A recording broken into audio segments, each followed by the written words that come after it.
अस्सलामु अलैकुम वरहमतुल्लाहि वबरकातुहू। बिस्मिल्लाहिर्रहमानिर्रहीम।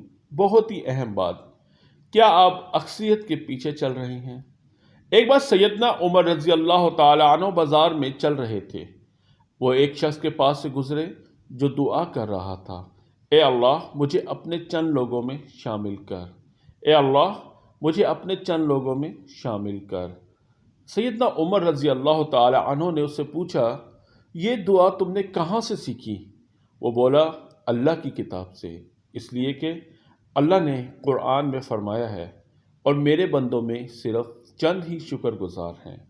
सैयदना उमर रजी अल्लाह ताला अन्हु ये सुनकर रो पड़े और अपने आप को नसीहत करते हुए बोले, ए उमर, लोग तुमसे ज़्यादा इल्म वाले हैं, ए अल्लाह मुझे भी अपने उन चंद लोगों में शामिल कर। हम देखते हैं कि जब हम किसी शख्स को कोई गुनाह का काम छोड़ने का कहते हैं तो वो कहता है, ये अक्सर लोग करते हैं, मैं कोई अकेला तो नहीं। अगर आप कुरान में अक्सर लोग तलाश करें तो आप ये पाएंगे, अक्सर लोग नहीं जानते, अक्सर लोग शुक्र अदा नहीं करते, अक्सर लोग ईमान नहीं लाते।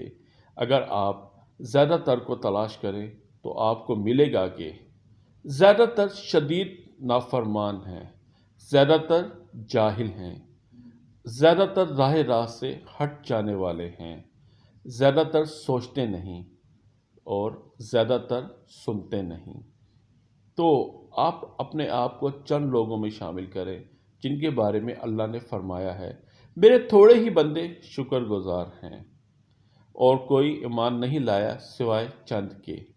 मज़े के बागात में पिछलों में ज़्यादा हैं और बाद वालों में थोड़े हैं।